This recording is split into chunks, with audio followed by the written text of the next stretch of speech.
आता आलो आहोत टेरेसवरती, जो प्रथमेश संगपाळ म्हणून आहे त्याच्या टेरेसवरती आलोय आम्ही. आणि इथून सगळा व्ह्यू दिसतोय, म्हणजे रान तर आपलं एवढं भारी दिसतं ना. आणि आपली आळी सुद्धा दिसते बघा. मी तुम्हाला बॅक कॅमेरा करून दाखवते. हे आमची जुनी आळी जिथे आम्ही राहायचो. तर आता इथे डेव्हलपमेंट केलेली आहे. तर आपली जागा होती पूर्वी, आता त्यांनी विकत घेतली आहे आणि घर बांधलेलं आहे इथे. तर इथे दत्तात्रय मोरे आहे, हे त्यांचं घर आहे. आणि हिंदूराव मोरे आहे, त्यांचं घर आहे. तर ही जी आपली जागा होती पूर्वी, तर आम्ही इथे लहानपण आमचं इथे ह्या एरियामध्ये गेलं आहे. आणि इथे ही सगळी आळी आहे पूर्ण, सुंदर गल्ली म्हणून. आणि तरी बघा आपण इथे टेरेसवरती, आणि टेरेस किती मोठा आहे बघा.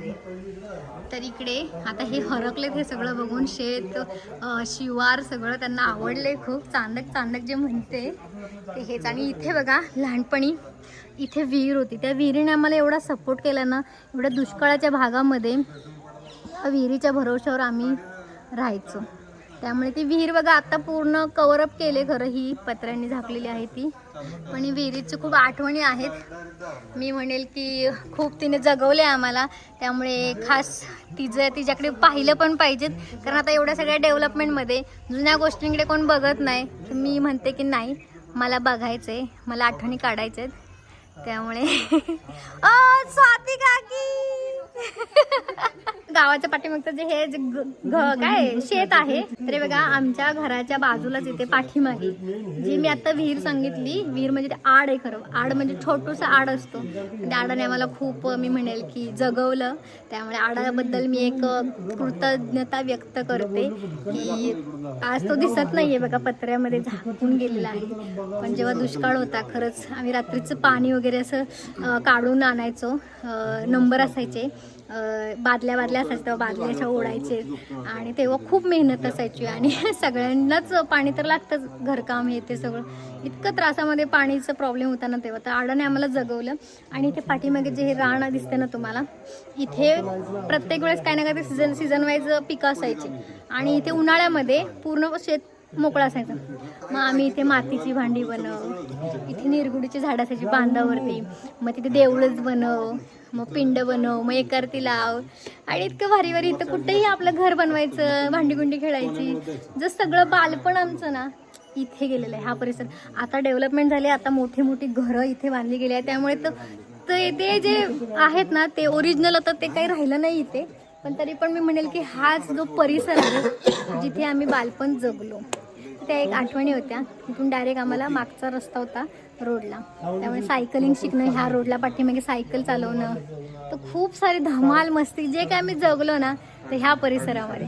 त्यामुळे ह्या परिसराला पण एक प्रियंका वीर खामकरचा सलाम.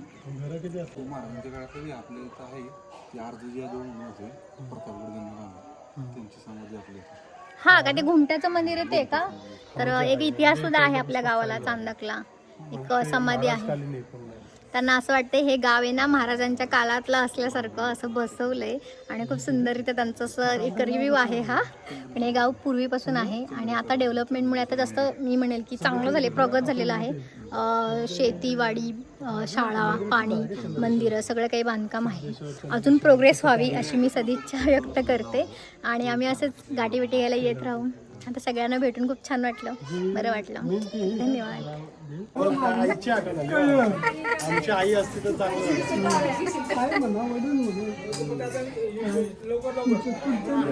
तर हे बघा आपण आता स्वाती काकींची भेट घेतली. आणि स्वाती काकीने एवढा छान रिव्ह्यू दिला ना की त्या म्हणायला लागल्या की जेव्हा लग्नामध्ये रथ फिरत होता तेव्हा अहोंच्या डोळ्यात पाणी आलं, कारण त्यांना आईची आठवण आली होती. त्याच्यामुळे त्यांना इतकं भरून आलं. म्हणजे बोलतात ना ती माया असते, ती आमच्या चांदकच्या लोकांमध्ये दिसते.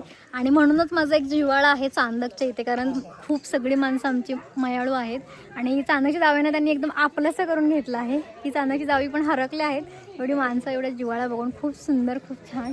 तर आपण आता इथे गोठ्याकडे आलो आहे, जिथे आपल्याला दिसत आहे की म्हणजे गुरं ढोरं. आणि मी प्रत्येक वेळेस चांदकची झाडी, चांदकचं धरण हे सगळं दाखवत असते. आणि गुरंही दाखवत असते का आहे बाबा आमच्या चांदकमध्ये जे आता नष्ट होत चाललं सगळ्या गोष्टी, की ते लोकांना माहीत नाही. लोकांना फक्त आता सिटी हे ते. मला हेही दाखवायला आवडतं, कारण हेही तेवढंच नैसर्गिक नॅचरल आहे जे आता बघणं दुर्मिळ आहे. तर आपण बघूयात आता गुरं किती आहे स्वाती काकींची. ठीक आहे, चला. गायी दिसत आहेत आणि ही गाई मला असं वाटते प्रेग्नेंट आहे. तर आता वासरू येणार आहे लवकरच आणि आपल्याला इथे 2 वासरू बघायला मिळत आहेत छोटे छोटे. हे बघा, तर हे नुकतंच जन्मलेलं वासरू आहे. खूप छान क्यूट आहे आणि त्याच्या कपाळावरती बघा असं बदामाचा हे आहे, डिझाईन आहे. खूप सुंदर आहे ते. वासरांना ना मला असं आठवते लहानपणी आमच्याही गाईला वासरू झालं होतं आणि त्याला आमच्या आजोबांनी जास्त दूध पाजलं असं म्हणतात, की त्याला असं घमेल्यामध्ये घेऊन दूध पाजतात. तर जास्त दूध पाजलं तेव्हा ते ऑफ झालेलं. म्हणजे जनावरांची एवढी काळजी घ्यायला लागते की त्यांना जास्त ओव्हरडोस पण द्यायचा नसतो. खूप जपून करायला लागतात हे जनावरांची काळजी खूप. आणि त्याचा अंदाजही यावा लागतो की किती द्यायचं, काय द्यायचं, खूप गोष्टी असतात. त्यामुळे हे जनावरं पाळणं, त्यांचा सांभाळ करणं ही तेवढीच मोठी गोष्ट आहे. आणि तुम्ही बघू शकता हे जनावरांचा गोठा, हा गोठा बघा किती छान नॅचरल आहे.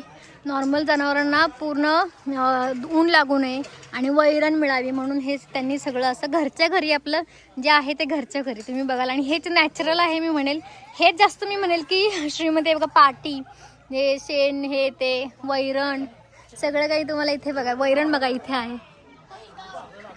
तर खूप सुंदर. आणि आज महाशिवरात्री निमित्त आज पाहुणे रावळे आहे सगळ्यांच्या घरी, त्याच्यामुळे सगळे आता पाहुण्या रावळ्यांमध्ये व्यस्त आहेत.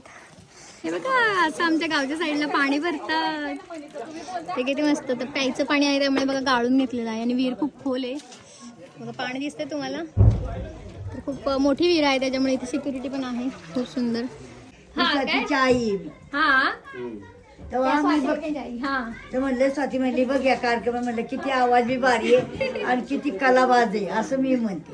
आज चांगला आवाज बी मस्त आहे म्हणून त्यांना म्हणले. आवडतं ना? आवडतं, आम्ही बघतो.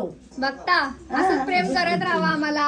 अजून काय पाहिजे ते ना, तेवढेच आपल्याला आशीर्वाद आहे. तुमच्या आशीर्वादाने चांगलं झालंय माझं. आणि म्हणालच हो. म्हणालच तुला काही कमी नाही, तुला काही कमता नाही. हो बरं आहे, बरं आहे. त्यांचे आशीर्वाद पाहिजे. हो ना. नाही नाही नको. आणि अशा प्रकारे चांदकमध्ये सगळ्यांच्या भेटीगाठी घेतल्या आणि त्यांना सुतक असल्यामुळे ते कॅमेरासमोर आले नाहीत, पण खूप बोलले, बरं वाटलं. व्हिडिओ आवडला असल्यास लाईक करा. चला मग पुन्हा भेटूया, तोपर्यंत बाय.